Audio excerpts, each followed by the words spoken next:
અમદાવાદમાં બેવડી ઋતુની લોકોના આરોગ્ય પર અસર. સોલા સિવિલ હોસ્પિટલમાં એક સપ્તાહમાં 13,327 ઓપીડી, ડેન્ગ્યુના 160 સેમ્પલ, જેમાંથી 13 કેસ પોઝિટિવ. સોલા સિવિલમાં એક સપ્તાહમાં મેલેરિયાના 16 કેસ નોંધાયા. તાવ, ઉધરસ, શરદી, ઝાડા ઉલટીના કેસમાં પણ વધારો. રોજ નોંધાઈ રહ્યા છે સરેરાશ 2000 જેટલા કેસ. મચ્છરજન્ય રોગચાળો ડામવા એએમસી શહેરમાં કરી રહ્યું છે પોરાનાશક કામગીરી.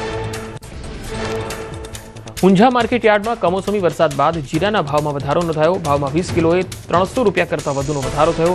કમોસમી વરસાદના કારણે ઓછું વાવેતર થવાની ધારણા સાથે જીરાના ભાવમાં જોવા મળ્યો વધારો. રાજકોટમાં પાણીની બોટલ કરતાં પણ નીચા ભાવે વેચાઈ ડુંગળી. જૂના માર્કેટિંગ યાર્ડમાં 2.5 રૂપિયા કિલો ડુંગળી વેચાઈ. ખેડૂતો ખોટ ખાઈને વેચાણ કરવા મજબૂર. એક મણ ડુંગળીના 50 થી 200 રૂપિયા જ મળી રહ્યા છે ભાવ. ડુંગળીના ભાવ ન મળતા ખેડૂતોને ઉત્પાદન ખર્ચ પણ માથે પડ્યો. વીઘા દીઠ 18 થી 20 હજારના ખર્ચ સામે 10 થી 15 હજારની આવક. માર્કેટ યાર્ડમાં ખેડૂતોએ ઠાલવી વ્યથા. સૌરાષ્ટ્રમાં આ વર્ષે મોટા પાયે ડુંગળીનું થયું છે વાવેતર.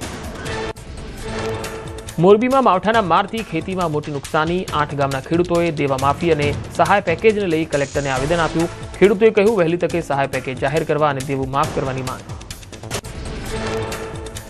અમરેલીના સાવરકુંડલામાં કોંગ્રેસના પ્રતિક ધરણા. માવઠાથી થયેલા નુકસાનને લઈ કોંગ્રેસ આક્રમક મૂડમાં. નેતાઓએ બળદગાડામાં બેસીને રેલી કાઢી.